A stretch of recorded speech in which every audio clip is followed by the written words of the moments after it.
Dans cette première vidéo du chapitre 16 sur le calcul littéral et les équations, on va s'intéresser à la notion d'expression littérale. Alors cette notion, vous la connaissez déjà depuis la classe de 6e. On a déjà abordé les écritures littérales en classe de 6e, notamment lors des formules générales qu'on a abordées pour les calculs d'aire et de périmètre notamment. Certains même d'entre vous l'ont abordé sans donner le nom d'expression littérale en CM2. Qu'est-ce que c'est qu'une expression littérale? Une expression littérale, c'est une expression dans laquelle un ou plusieurs nombres sont représentés par des lettres. Par exemple, prenons ce losange de côté C, le périmètre de ce losange va être donné par l'expression littérale P égale C plus C plus C plus C est égal à 4 fois C, 4 fois la longueur du côté. Et bien cette expression P égale 4 fois C, c'est une expression littérale. On peut donc calculer à partir de cette expression littérale le périmètre de n'importe quel losange. Si le losange par exemple a pour longueur de côté 6 cm, eh bien son périmètre serait égal à 4 fois 6 cm, donc 24 cm.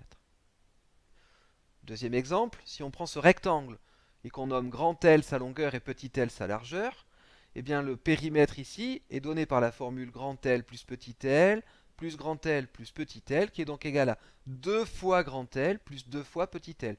2 fois la longueur plus 2 fois la largeur.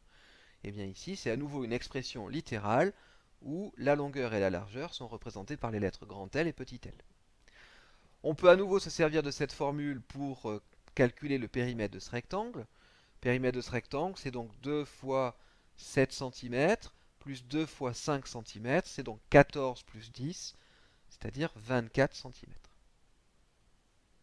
Alors, on peut simplifier les expressions littérales. Pour ce faire, on peut enlever le signe fois et uniquement le signe fois devant une lettre ou devant une parenthèse.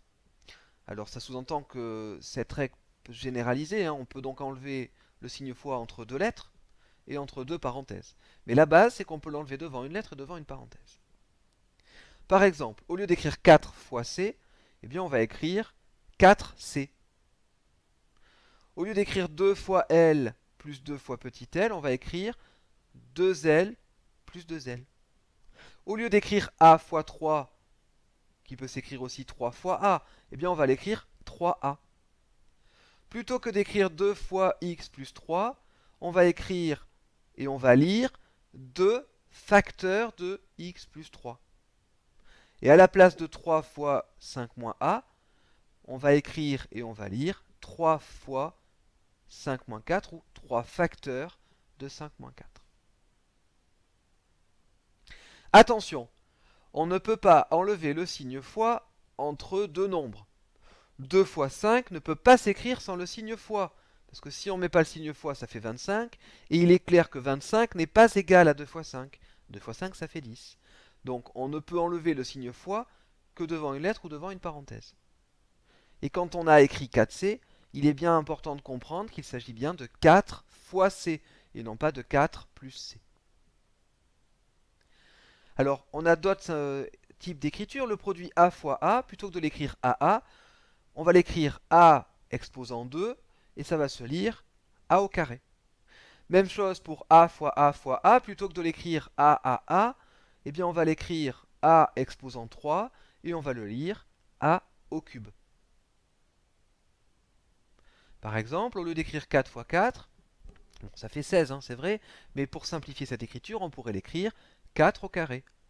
Plutôt que d'écrire 5 fois 5 fois 5, on pourrait écrire, pour simplifier l'écriture, 5 au cube.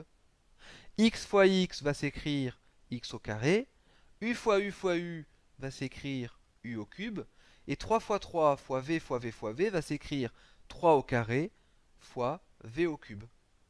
Ce sont des simplifications d'écriture.